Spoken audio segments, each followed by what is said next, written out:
Hi, this is Briskedor, the barbecue wizard, and you're listening to the Barbecue Central Show. Bye-bye!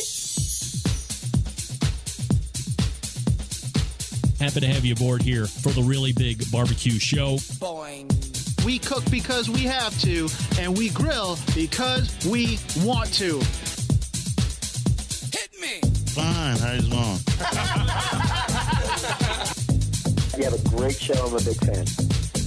Boing. So what seems to be the problem here? This man looks like he's dead and he's in the crackle.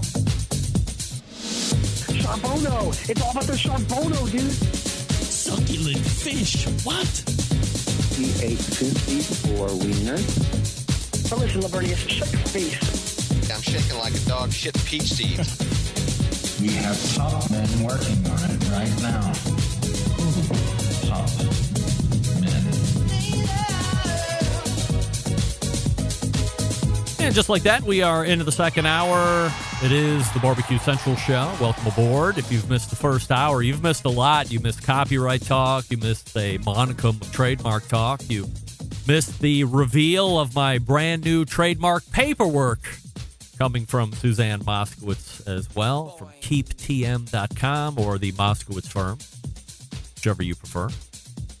You also missed Derek Riches talking about the release of the new / revamped Weber Genesis line. His thoughts on that. We also mused a bit about what is happening with Traeger stock. At once, towards $32 a share. Now, not even $10. What's going on there? So, if you missed it, we are recording, and you'll get the first hour coming up in about 2 hours from now or tomorrow afternoon, morning, whenever you get it. And the second hour will be up Thursday. I'll talk to you about Friday here in just 1 second. Don't forget, you can follow me socially at BBQ Central Show on Instagram, Twitter, TikTok, and Snapchat / BBQ Central Show on Facebook and Twitch for live video feeds. VMix and Facebook decided to play well again, and now all of the proper platforms are running together in sanctimous harmonious-isms, which is completely wrong on the English. I'm sorry. I was getting there, but it just didn't happen. So I can see all your chats. I couldn't last week, but now I can see them all there. So if you're on Twitch or Facebook or YouTube, I'm seeing everything as it's running through here, and happy to have you there. You can also find one on YouTube / RD Rempe for a live video feed, or just get the audio on Clubhouse. By the way, next segment, we will start with the Embedded Correspondents, as you know. And as you might know, when we lead the Embedded Correspondence segment, we do something called the 100% Assurity Picks. And if you would like to give your 100% Assurity pick along with Rusty and Doug and John and myself, all you have to do is get on the Clubhouse room or get in the Clubhouse room, raise your hand when I tell you, and then who's ever in that raises their hand first, I'll just pick you, and you can give your answers along with us. It's very exciting for you. It's very fun for you. And Rusty and John and Doug and myself, we're just trying to give back to the community that supports us. That's it. That's all we're trying to do. Add a little fun and frivolity. Coming up on the best moments of the Barbecue Central Show in 10 minutes or less this Friday, episode 213. 4/9/2013. Does April 9th, 2013 mean anything to you? Probably not. But stemming from the events that transpired from a barbecue contest that occurred on August 11th, 2012, 8/11/12. Does that date mean anything to you? Also, this was a request from Lance Owen, barbecue realtor to the stars in the luxury paradise of Kona, Hawaii, the longtime fan of the show. And we take you back to 2011. A barbecue competitor was banned from competitions for life. Why? Because according to reports, he wore a penis and balls apron to the awards stage. Kids saw it. Women saw it. Other man folk saw it. It did not go over very well at all. To the tune of him getting a pretty stiff punishment from KCBS. In this Best Moments, I actually talked to the guy who was the offender or accused, but let's say offender, and we got his complete side of the story. His name was Daniel Pomerantz, who wore the penis and balls apron to the award stage. We got his total side of the story. Back in the day, this was a huge deal back in 2011. I remember hearing scuttlebutt about it. I remember hearing somebody got a lifetime ban. I remember hearing the words penis and balls and apron and was completely shocked, to say the least. So, if you have never heard it, you can go right back to this Friday where I give you, or John gives you, a 8-minute clip of what that sounded like. We tackled it all on this show. And I'm 100% sure, more sure than anything in my life, that if you've never done it before and you're a regular listener of the Best Moments portion, that you will hit the full-length episode that is in the show notes to check out the full interview. I have no doubt that this will be one of those shows that gets spit back up into hundreds and hundreds of new downloads because it was lost 10 years ago, 12 years ago, whatever it was. August 11th, 2012. So, thanks to Lance for the request, number one. Thanks to John for putting it together. And don't forget, if you want to hear a guest or segment again that has been lost in the archives, email John and let him know what you would like to hear, just like Lance did. Lance said, hey, I want to hear about penis and balls. You got anything about that? John's like, you bet I do. I can do it. And then there's this. Uh-oh. As I had referenced at the top of the show, there were a number of things that set someone off about the Weber interview from last week, not the least of which is this. And a number of you took me to task right away, right after the show. Oh, you let him slide. Oh, why didn't you say this when he brought that up? Or why didn't you say that when he mentioned this? I don't make any excuses here other than this. When the show is happening live, I'm the only dude running the show. I'm engineering the show. I'm producing the show. I have a whole bunch of bullshit electronics that you can't see because the camera's facing this way, but if you looked this way, it would probably make your head spin. So sometimes, I don't like to pull the curtain back like this all the time, but sometimes when the guest is talking, I'm not paying 100% attention. Andrew, you are not paying attention. Sometimes it happens. So when I was re-listening to the show or the first hour of the show on Wednesday morning for the drive into work, I heard exactly what you guys wrote in about. And nobody was more disappointed than me that it went over my head because I was not. Andrew, you are not paying attention. But in case you missed it, this is what Dustin said. I tell you, we have a lot of things in the work. Like you said, though, it's a matter of taking that concept and getting it right. I mean, the worst thing that somebody or a company can do is put a concept out there. It doesn't work. And you just get dragged through the mud for it. I asked him about other technology. We were talking about thermostatically controlled grills. I said, do you have something like this in the works? And he said, that was the setup. Do you have anything else in the works? And this was his reply. I tell you, we have a lot of things in the work. Like you said, though, it's a matter of taking that concept and getting it right. I mean, the worst thing that somebody or a company can do is put a concept out there. It doesn't work. And you just get dragged through the mud for it. You mean like the Weber smoke fire?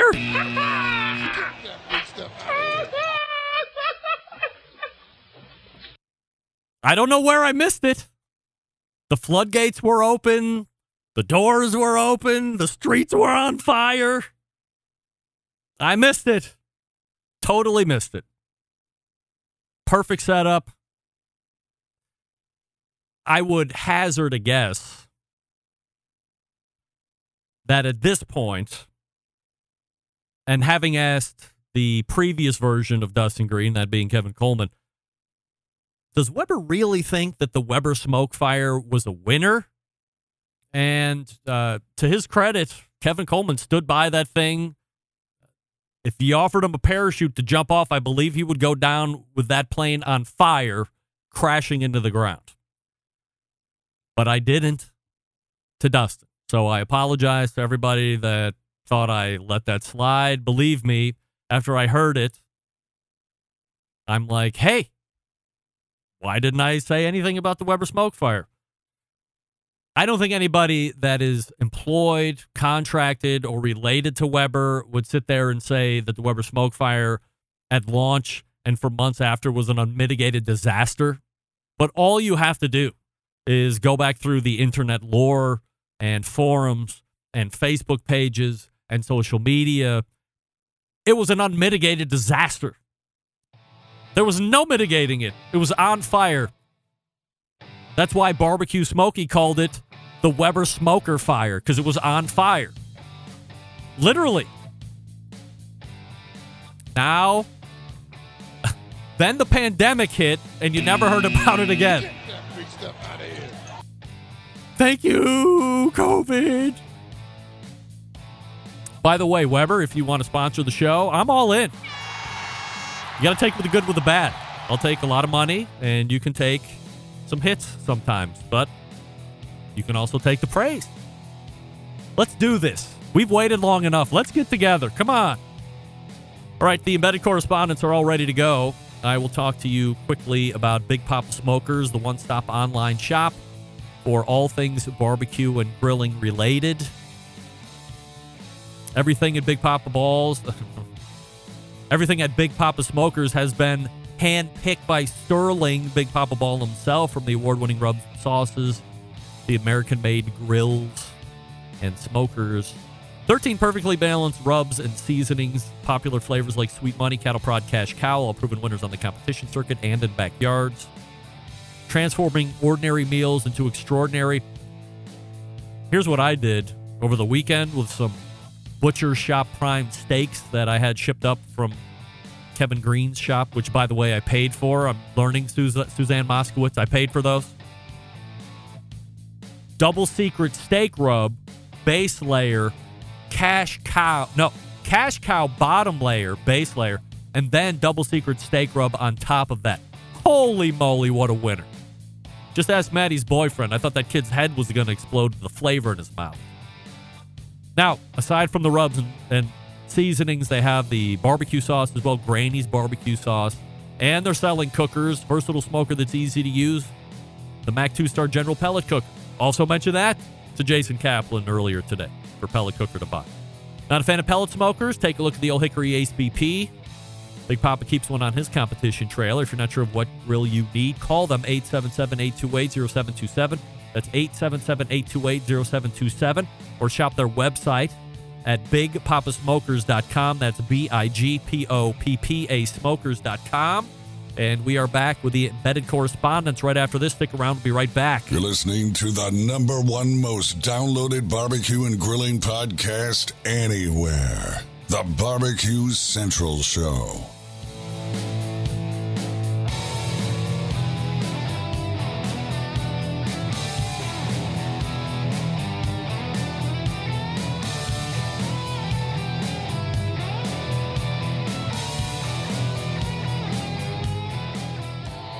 Howard Stern, Jim Rome, Dan Patrick, and Greg Rempe. The Mountain Rushmore of talk show entertainment. Now, let's get back to the Barbecue Central Show. And this portion being brought to you by Pit Barrel Cooker, the most unbelievable outdoor cooking device on the planet, currently available in 3 sizes with a host of Pit Barrel Cooker accessories. Whether you are a beginner or a professional, it's definitely a cooker you want to add to the arsenal. Visit pitbarrelcooker.com. Tell them Barbecue Central Show sent you. In fact, I got a call from Amber Glanville today because I got a call from Noah Glanville last week. And after he got done pounding me in the balls, and I won't go into it any more than that, he offered up a challenge. So now I am trying to put that challenge into play. And what does that mean for you? I'll tell you. A Barbecue Central Show exclusive news update. Greg Rempe reporting from the breaking news desk here in Cleveland, Ohio. The city breaking the most live-fire breaking news as it breaks across the country, nay, the globe. What it means for you is, if I can put it together, and you either want a pit barrel or you've been thinking about getting a pit barrel and you've been on the fence, in either scenario, what I'm trying to put together quite possibly will send you diving over the fence in a positive fashion. That's all I can say at the moment. But just know that when I'm talking about deals, special events, breaking news, it's only to the benefit of the show Centralites, and that's it. Hey, it's the fourth Tuesday of the month in the second hour, and we know what that means. That means we have a visit from none other than the Embedded Correspondents. That's right. There they are to my top right as you're looking at the television screen. Doug Scheiding of Row Cookers, the longest-running Embedded Correspondent hailing from Texas. Below me is John Solberg, the second longest-running Embedded Correspondent from the great state of Michigan. And caddy down to the right is the third longest-running Embedded Correspondent from the great city of Utah and pitmaster of Salt City Barbecue and the associated food trailer, Rusty Monson, joining us here on the show. So, guys, always appreciate the time. Now, let's quickly do this. We're going to, yes, Guy Chisholm is ready to rock and roll on the clubhouse here. So, he is, his hand is raised. I'm inviting him on stage. So, Guy, I think you just need to accept whatever the hell I did, and you'll be ready to go. So, gents, everybody ready to play a round of the 100% Assurity Picks? All right. I like it. You know, I really love this clubhouse, except for the fact that it is really damn hard to get somebody from the audience onto the stage. I mean, what the hell does the guy have to do? I'm hitting invite on stage, and it's just not working. Guy, I apologize. I'm trying to get you up here, and it's just not working. You work on that on your side, Guy, and I will entertain my regularly scheduled monthly guests. Here we go. First one. Gents, 100% yes or 100% no. Weber was correct in sending out that apology letter last week referencing meatloaf, both the recipe that they sent out first, then learning of the ultimate demise of Meatloaf, the singer, issuing the apology. 100% yes or 100% no. They were correct in sending it out. Doug? To quote Meatloaf, for crying out loud, no. Is that a quote? Rusty, it's a 100% song, yes or 100% no. Weber was correct in sending out that apology letter last week referencing Meatloaf. No, not at all. They shouldn't. No. Of course. Hey, Rusty, speak into that microphone again. Can you hear me? Tap the microphone. Boop, boop, boop, boop. No, I don't think you have the right microphone on this time. Interesting. Yes. You fiddle around with your settings. I'm turning your sound off for now. I can't stand for such nonsense. John, 100% yes or 100% no. Weber was correct in sending out that apology letter last week referencing Meatloaf. 100% no. Oh. I would not have noticed the meatloaf recipe. Well, I think this is one of the very few times we are going to draw what I call a 100% Assurity agreeance. I also believe no. Get that big stuff out of here. And this guy somehow figured it out. We go out to the paradise of Kona, Hawaii, and welcome in Lance Owen. Lance, 100% yes or 100% no. Weber was correct in sending out that apology letter last week referencing Meatloaf. 100% no. 100% no. All right. 5 out of 5 ain't bad. Rusty, how about now? I don't know. Does it sound better? No, it does not sound better. Sounds like I'm going to bounce and I'll be right back. You bounce and be right back. Lance will pick up your light work here. Don't worry about it, Rusty. Question number 2. 100% yes or 100% no. 2022 will be the year for the rise and domination of the wireless thermometer market. Lance Owen. 100% yes. Oh, okay. Now we're positive right out of the gate. Like it. John, 100% yes or 100% no. 2022 will be the year for the rise and domination of wireless thermometer market. Lead pipe lock 100% no. Oh. Get that big stuff out of here. Doug, 100% yes or 100% no? I'm all in. Yes. Okay. Rusty is still bounced. We go to me for a 100% yes or 100% no. I have to go no. So we're tied. John and I have taken the contrary. Doug and Lance have taken the positive.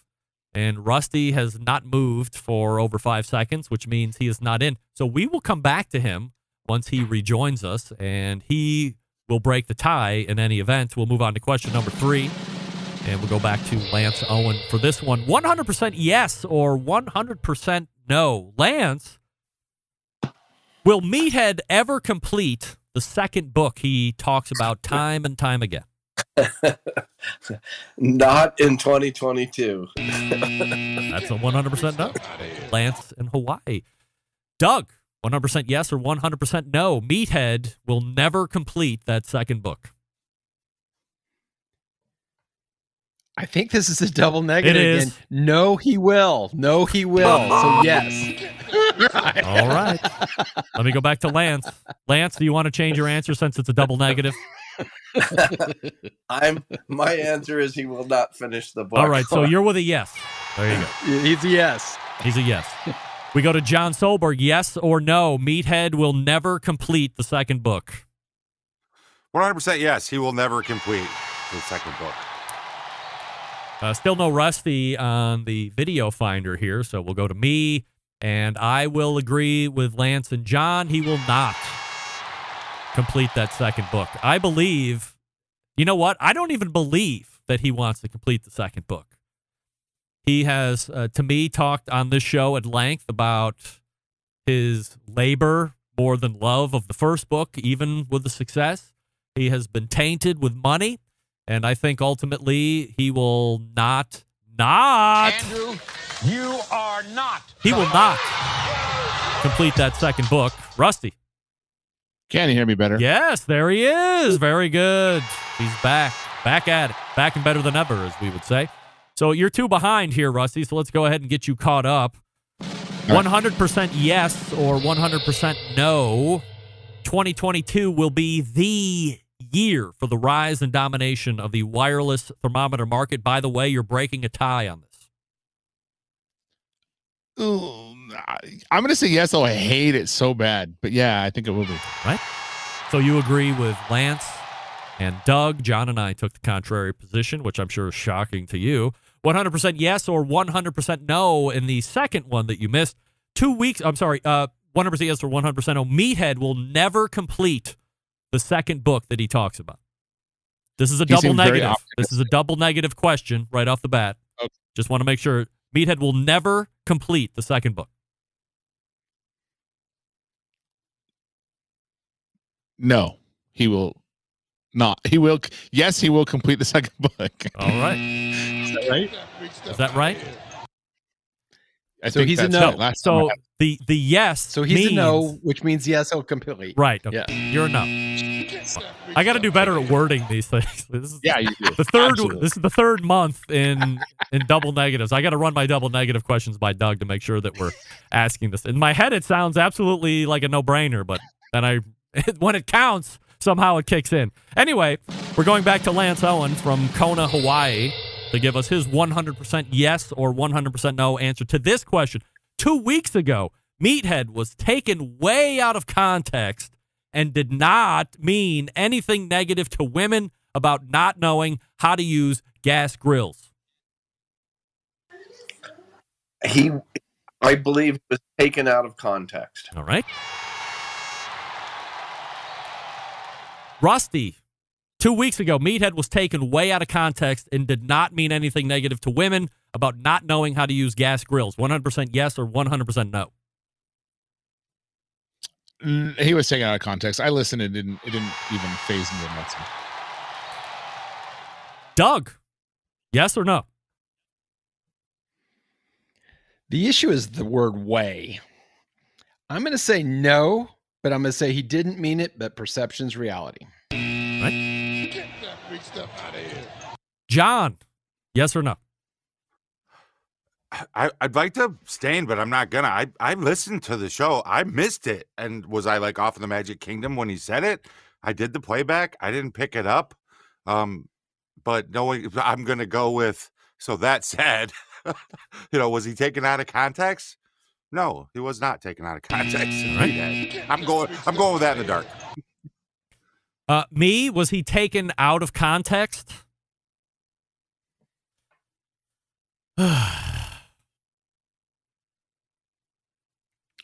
I don't think he was. Way. I don't. Was he taken way out of context? Way out of context. Yes, he was taken way out of context. My feeling. However, as Doug said, you're completely entitled to feel the way that you want to feel. We go back to Lance Owen for this question: 100% yes or 100% no. Lance, since our last visit, have you tried pickled bologna?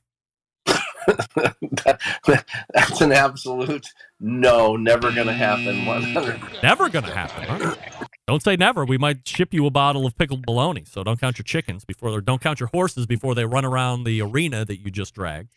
Doug, 100% yes or 100% no. You've tried pickled bologna since our last visit. No, I actually looked for it though. All right, halfway there. Rusty, 100% yes or 100% no on pickled bologna. Since our last talk, I have not, but like Doug, I looked closer. Well, this is going to sound weird.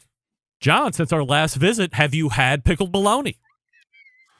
Several times. Yes, of course. Yes, several times. All right. Now, look.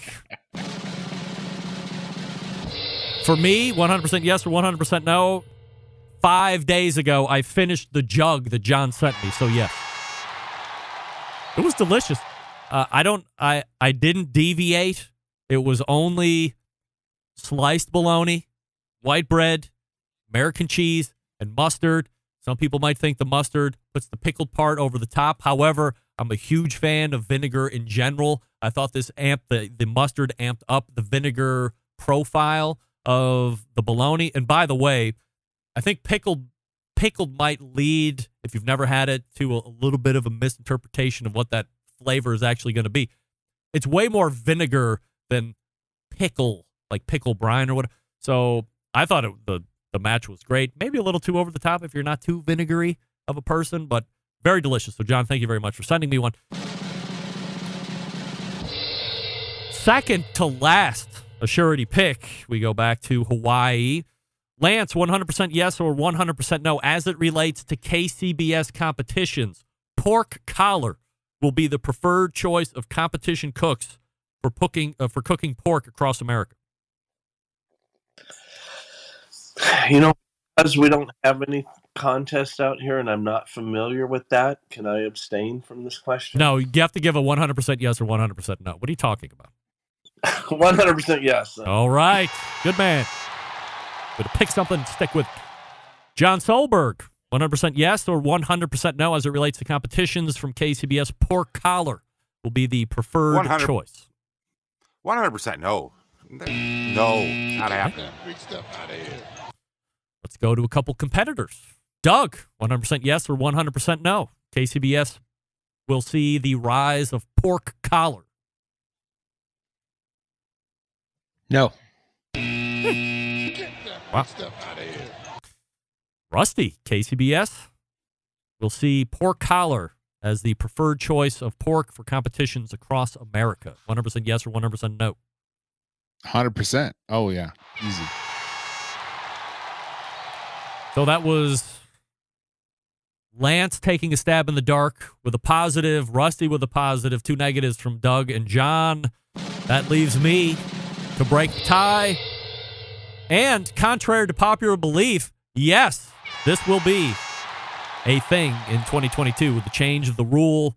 You can now use pork collar, and it's my thought that pork collar is also going to encompass the money muscle, which is a very big thing for teams still. So I think you will see pork collar rise to cataclysmic fame here in 2022.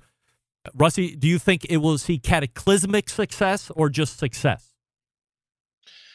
I think it'll be successful, and then people just will go back to putting more stuff in the box and, different stuff like that. I think it'll kind of peak. It'll go, hell yeah, and then people are like, hey, nah, we'll go back to normal. Doug, similar thought on that? Yeah, I mean, people use money muscle pretty much down here in CBA, but yeah, I just don't. There's too many options in a pork butt. Last question.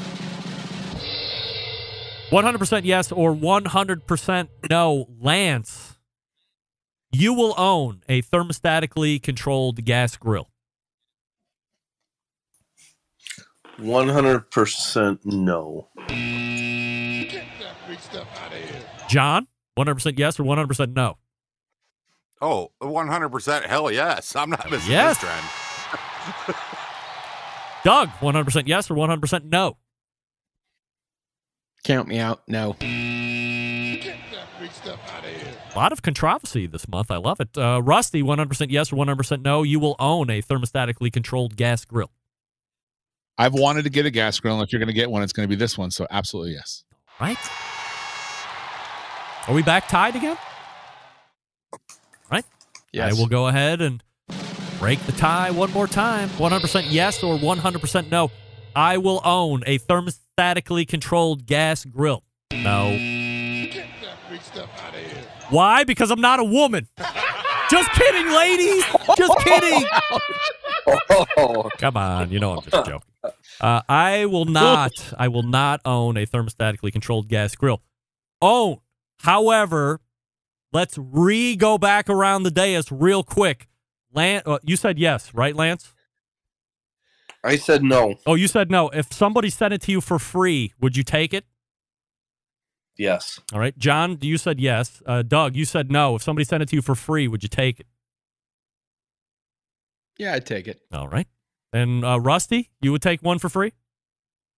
Yeah. All right. Look at us.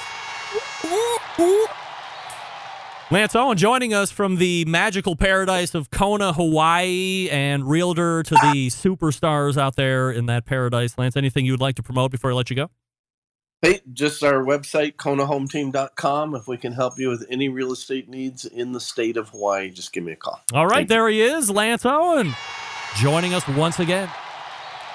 By the way, I apologize to whoever was trying to come up that I can't remember right off the top of my head, but not sure exactly what happened there.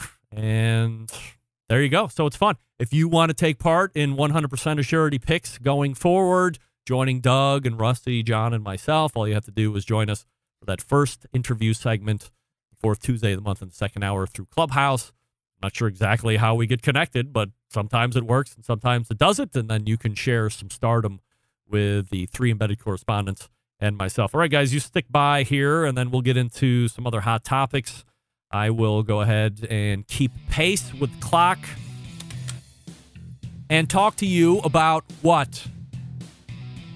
Do Wellness. David Leans, my pal David McDowell. We talked about goal setting last week. We talked about things that you need to do since we are already into the first of the year to get you on the right track. I know a lot of us make a habit of getting seconds and thirds and fourths when we eat barbecue. I mean, we listen to this show because we love everything about barbecue. We love especially eating barbecue. Maybe you've heard that having a dad bod was cool. Well, take it from a hunk like me. There's nothing sexy about wearing your gluttony everywhere you go.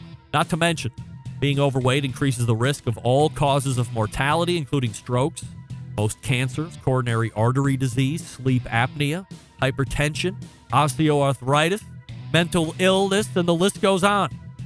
Making the decision to change decades-old food habits can mean the difference between you attaining your health goals versus dealing with unknown health challenges that you and your family will have to face down the line. Luckily, Thanks to my pal, David McDowell, also a backyard barbecue enthusiast. Follow him on Instagram at Earl's Cookout. You can eat barbecue all year round and still lose the fat. With David, you've got an assistant around the clock. He's just a text message, an iMessage, or a WhatsApp message away. He's also available on FaceTime, Zoom, or WhatsApp video chat whenever you need him. He's even there on short notice. Now, while some coaches are charging upwards of $500 or more a month for a canned diet plan and 1-2 check-ins a month, forget that. Partnering with David allows you access to a resource who's available effectively 24/7. So here's what you do. Go to the website, David Leans, Leans, davidleans.com/BBQ, and sign up right now, $200 a month. Call David, get that initial consultation, work out the whole situation on what you want to look like, things you want to things you want to eat, things you want to drop, how you want to look. It's going to get you through a whole process, get you some diet plans, the whole deal. If you need to just check in mentally, help you do that as well. That's tough. You make the decision that you want to change, but you don't believe that, how am I actually going to do this? You need some help. Dave is there to do it. davidleans.com/BBQ. That's davidleans.com/BBQ. And get yourself on your way to 2022's health and wellness success. That's right. We are back with more Barbecue Central Show and Embedded Correspondents. Right after this, stick around. We'll be right back.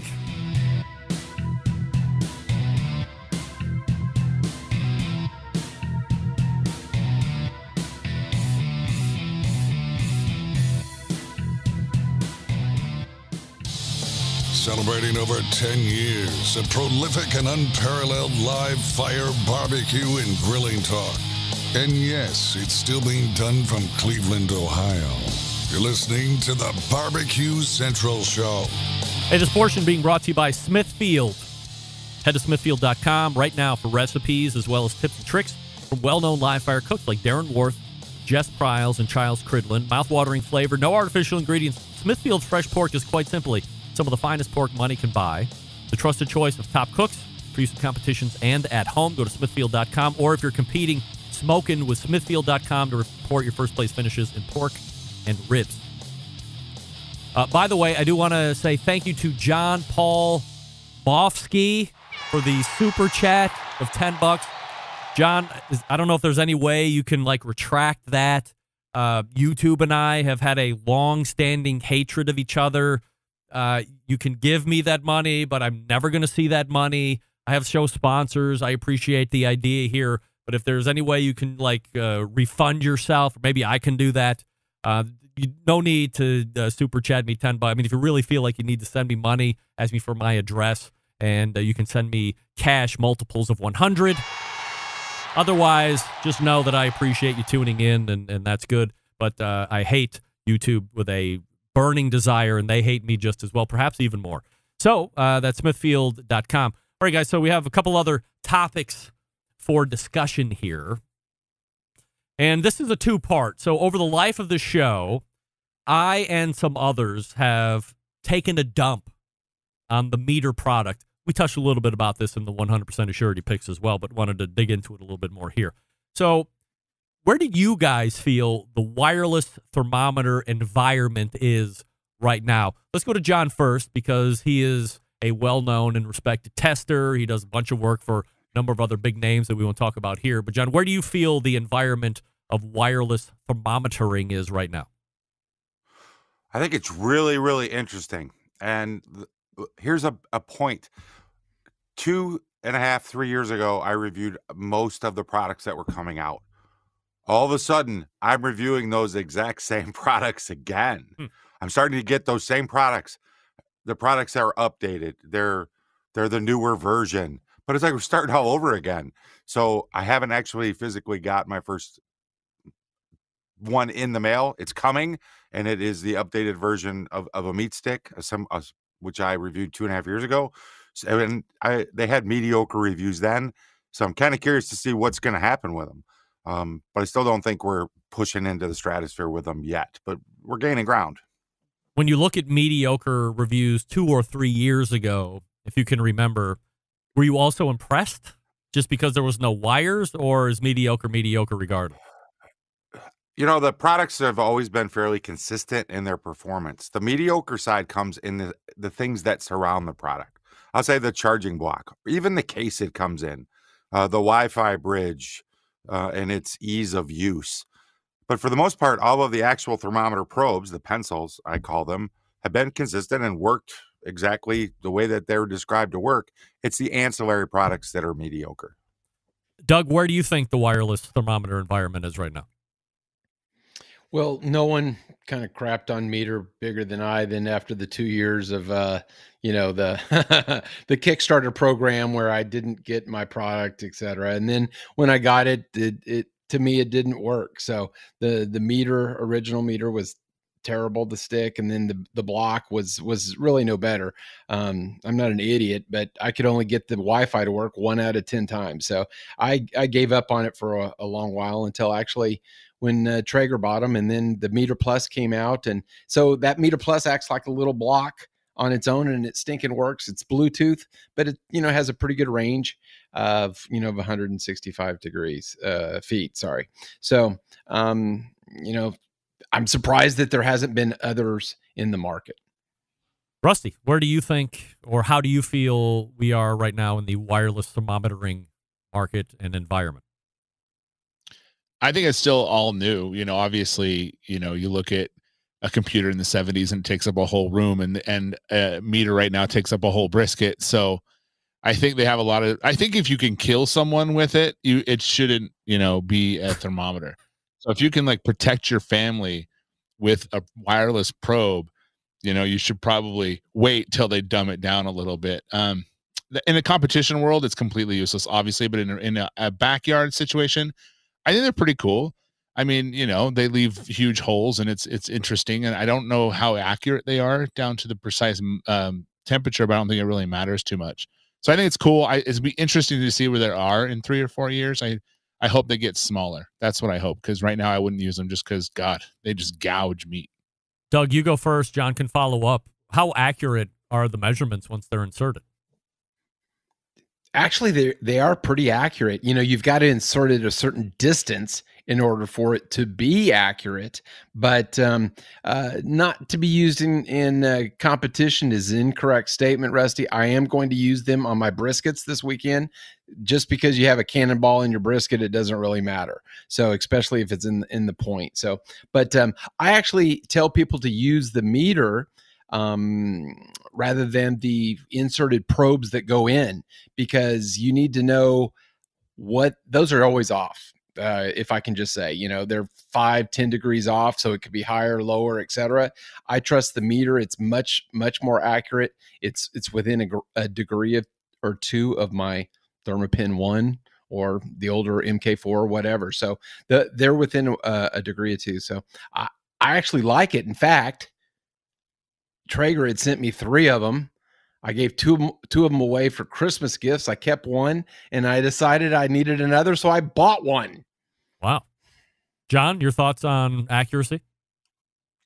I find all of the probes in general these days very accurate, both cabled and these wireless sticks, either thermistor or thermocouple. They are extremely accurate.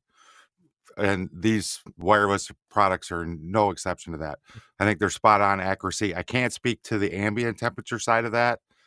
While it does measure accuracy, I still have an issue with the distance it is away from the meat. So I am not convinced yet that ambient reads accurately.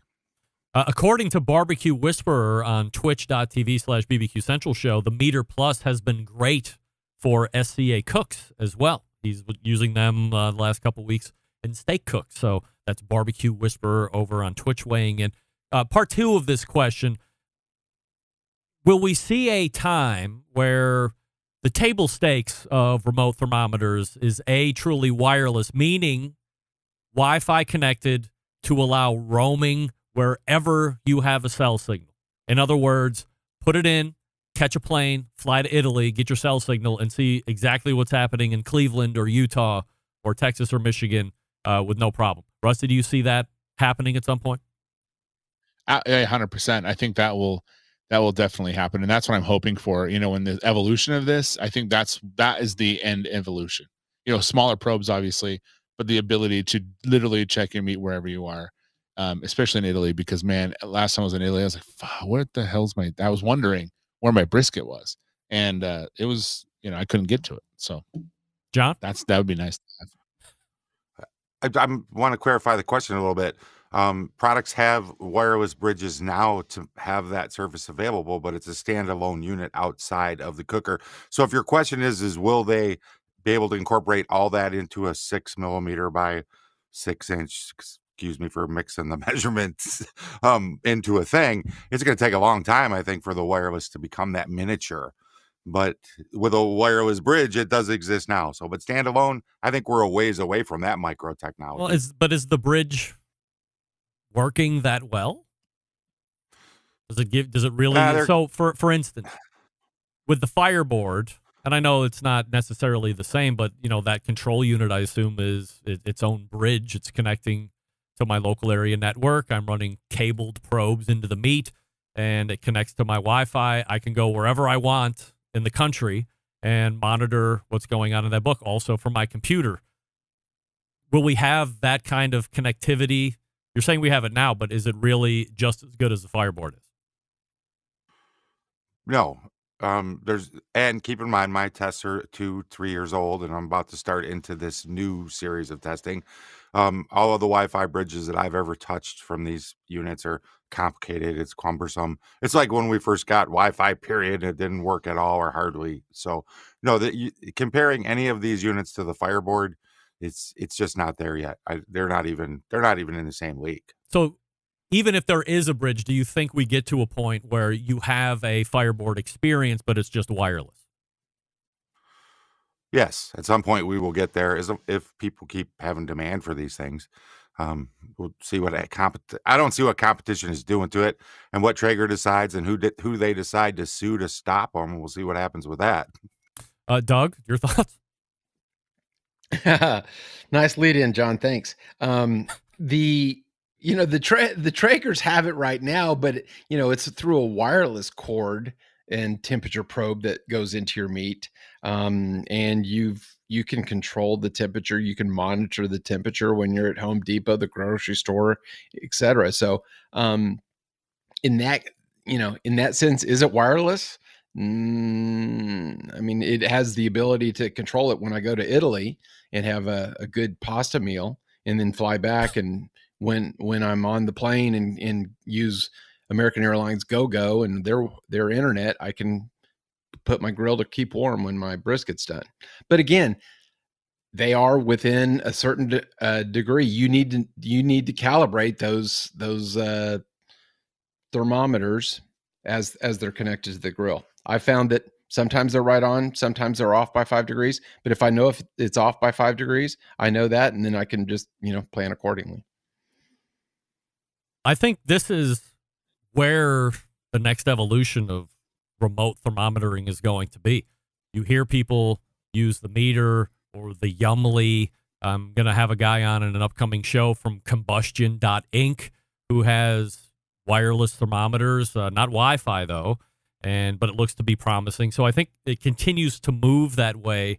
I guess my continued litmus test on legitimacy here is what is Traeger going to do with the meter? Number one. And then number two, if Fireboard isn't doing something without wires, I'm not buying the legitimacy of this whole thing as a market yet. Once they move into that arena, or they start at least talking about it. But the constant refrain from Ted Conrad at Fireboard is it just doesn't make sense. There's a lot of electronics and shit that has to go into the tube. How expensive is it going to be if something craps out? You get a $15 probe off the Fireboard website right now, but you're probably going to be looking at $55 or $60 to replace one of those wireless thermometers. So to me, there appears to be still hurdles or barriers to entry for the legitimate player in the game to want to jump in. And until they do it, I'm not necessarily buying in. But I think this is where ultimately it's going to go. I just don't know how long it's going to get there. And it has to perform just like the Fireboard is performing on your phone or on your computer with that walk-away ability. I don't mind having a secondary piece or this bridge, but it's got to work. And it's got to work really well in order for this whole thing to just take off and be whatever the new normal is now, like it is for wired. So those are our thoughts on where we're at remote and wireless thermometering at the moment. Question number 2, or topic number 2 here. I thought that we were going to see 2 players in the thermostatically controlled gas grill market by this segment here of the Embedded Correspondents. However, there is still only one, that being the Charbroil Cruise. There have been mixed thoughts on the popularity for thermostatically controlled gas grills. I thought there was going to be universal love. Meathead called the sea change, but the following week, Jess Pryles was tepid at best, and some other folks have been a little poo-poo-y on where the ultimate popularity of something like this might actually hit the market. So, Rusty, in your opinion, where do you see popularity for thermostatically controlled gas grills as they hit the market? I don't think it's going to be a sea change at all. It'll be cool. Like someone like me who's on the fence, of getting one in the first place, I might consider like coming, into the fold a little bit sooner. But I don't know. I don't think it's going to be that big of a deal. It just might be one of those things where someone's looking for a gas grill and go, oh, that one's cool. I don't think we're going to go seek it out and go, hell yeah, let's go get that thermally controlled, unit. Cause I don't know. I don't really see gas grills, surging in popularity, and I don't think a lot of people use them as much as they used to, and I don't think new technology is going to change that. John, your thoughts? Oh, man, you got to take a look at some market numbers if you don't think people are using gas grills. It's still dominating the world and will continue to do so for a very long time. And that said, I think this product is not for any of us or anyone that's listening to my voice right now. I don't think it's its target market. It's not for us. It's for, hey, I bought a sous vide. And then that became us. Hey, I bought an air fryer. It's for the people that want the combo toaster oven, sous vide, air fryer thing all in one. It's a whole different market. I don't see it being a barbecue and grilling market. I see it being home people. They want to start their own maybe social media thing. It's not easier than a pellet grill. It's the person who buys a $137 Charbroil grill and then decides they want to upgrade. I don't think it's for a barbecue and grilling person at all. I think they're chasing a whole new world. Doug. I mean, thermostatically controlled. Okay, you dial in a temperature. Don't you do that when you put it on low, medium, or high anyway? And where is the temperature being measured? So I think they're going after. It's more of a marketing thing than it is anything else. When we have a gas grill, we know that the temperature on the lid is a certain temperature. We know what it is at the grate because we research it. The average consumer probably doesn't. So maybe it appeals to someone like that. Otherwise, to me, it's a little duplicative and really not necessary because you know what the temperature difference is. And once you dial a gas grill in, you don't need to really adjust it. You're not adjusting it a lot when you're grilling. So, I just think it's a market that's really not there unless it's more of a marketing ploy to get more people to use it. I agree with John on the first part of this. I think that for those of us that are within this industry that are live fire lovers, we have multiple cookers already. It's nothing that's going to appeal to us unless we're just suffering from multiple cooker syndrome. And it's just going to be another one that we add to the backyard to say that we have one that does something like this. Number one. Number two, I do think that they're going after a market that might be a little fearful of live fire cooking, man or woman or whatever. Maybe they just haven't had the desire or feel safe enough to deal with something outside of being able to dial in a specific temperature. Well, this would allow them to come in, feel a little bit safer. So now they can say, well, I can dial in a grill at 450 degrees or 600 degrees or whatever in between. I don't know if that really is something that they can achieve.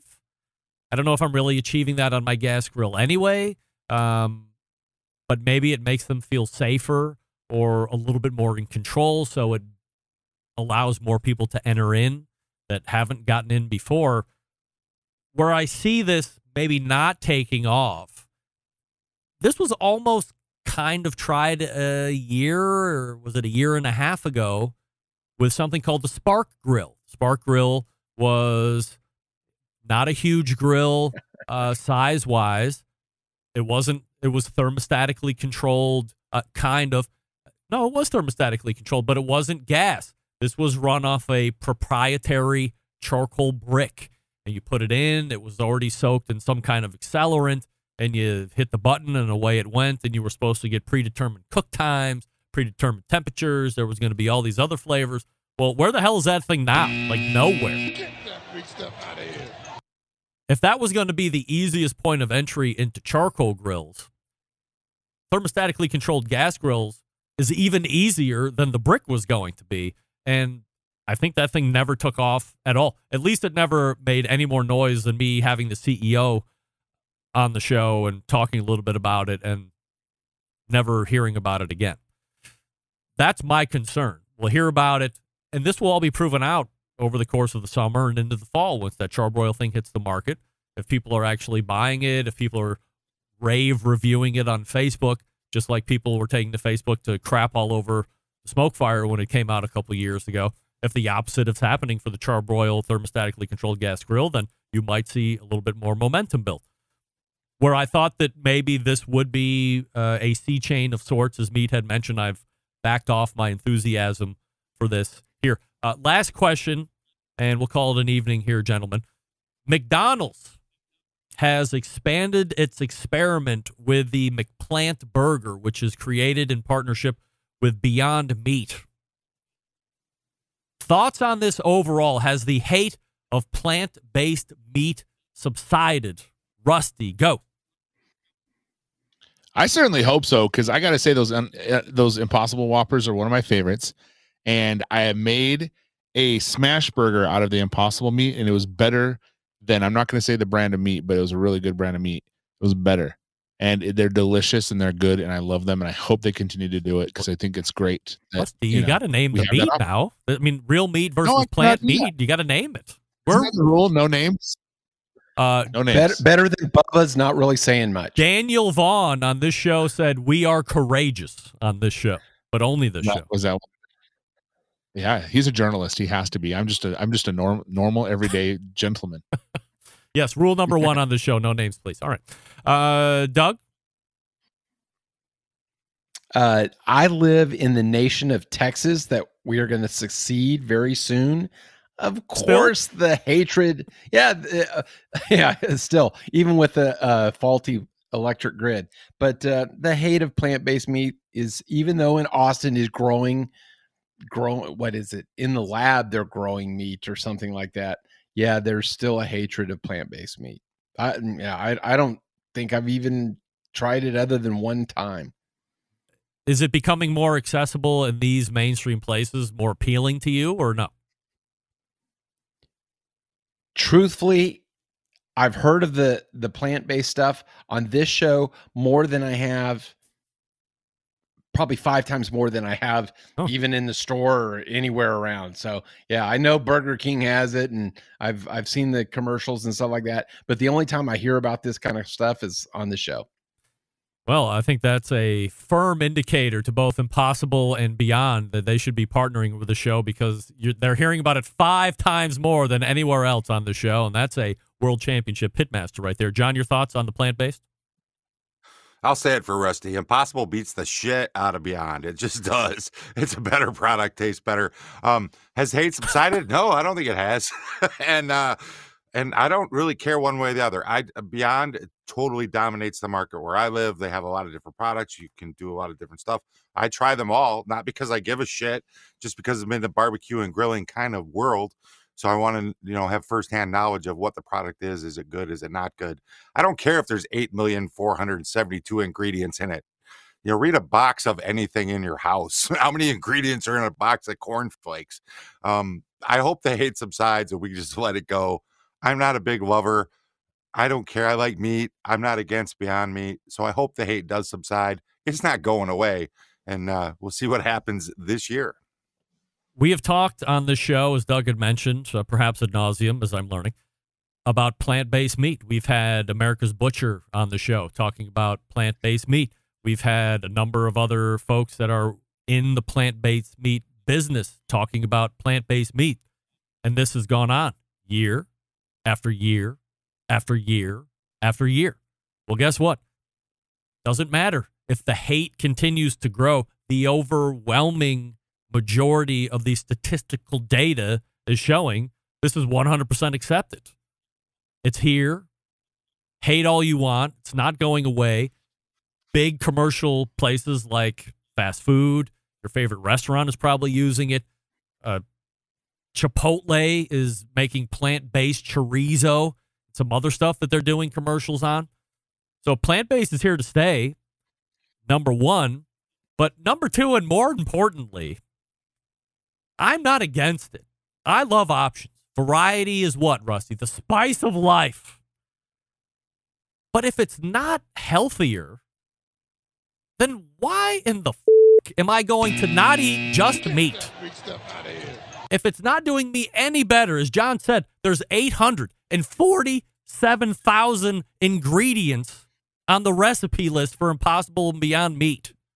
If it's not healthier for me, then why am I not just going to eat regular meat? I'm not a vegetarian. I don't claim to be one, or vegan, or meat hater, or PETA friendly, or anything like that. If it's not better for me, I'm just going to eat the goddamn meat, and that's just going to be it because I like it. But if that's not you, you have plenty of other options now. Good for you. It's all over the grocery stores, and I love you for it. I would like a healthier option, and it's not that bean shit. I would like Beyond Burger to be better for me, but it's not. So if Beyond Burger or Impossible Burger can make something that's better for me than meat, I'll convert. I'll do it right here on the show. I'll be 100% plant-based eating because it's better for me and it tastes like meat. But it's not, so off. Get that freak stuff out of here. And that's going to do it for the Embedded Correspondents segment this month. John, anything to promote before I let you out tonight? No, man, that was a classic. I'm putting that down in the rant log. That's beautiful. I'm good, everybody. Thanks so much. Rusty, anything to promote on the way out? Yeah, check out the Pitmasters podcast on anywhere you listen to podcasts. And Doug, anything promoting on the way out? I am teaching a Traeger class on February 17th, and I want to promote John's Do. He looks good. Oh, yes. Clean and tight. Sexy. He looks clean and tight. And that was a rant for the ages. Somebody give me a hell yeah. John, give me a hell yeah. That's right. Give me a hell yeah. Give me a hell yeah. All right. There they are. The fourth Tuesday of the month in the second hour brings the vaunted Embedded Correspondents. And away they go. We will see them in the end of February. We'll get everybody's recap of Love Month in February as well. So, guys, make sure you're taking notes so we can get all of those sensual moments that you shared mid-February. Oh, yeah. Come on, honey. I got this thermostatically controlled gas grill. You can set it to 350. Oh, yeah. Or, if you want, you can crank it up to really hot, searing hot, where you can seal in those natural juices. Oh, yeah. All right. Anyway, let's go ahead and make tracks to get out of here. We don't need that. And we don't need that. And just go. All the way back in the first hour, we talked with the officially unofficial trademark and copyright lawyer of the Barbecue Central show, Suzanne Moskowitz, the Moskowitz Firm. MoskowitzFirm.com, her website, or keep TM.com if you would like an easier way to get to her website. She'll talk to you all about trademarking and copyright protection if you need it. Or she can tell you if you need it. You can ask her some questions. After Suzanne, we talked with Derek Riches, DerekRiches.com. We talked about his thoughts on the new Genesis line relaunch. Talked a little Traeger stuff. And his book is doing very well, so if you need a new cookbook from the barbecue side, go take a look at that and order one up. Second hour, it was John Solberg. It was Doug Scheiding. It was Rusty Monson. Michigan, Texas, and Utah effectively. And not only effectively, but whatever they call it. What do you call it? I don't know. Can't remember. Anyway, English is failing me at this moment as we're closing out the show. Respectively is what I meant to say. Look for them on the fourth Tuesday of the month in the second hour for another Embedded Correspondence next Friday. So how do I always leave you? September 11th, 2001. I will never forget until next Tuesday at 9 p.m. Eastern. This is your program host and proud U.S. American Greg Rempe. Good night now.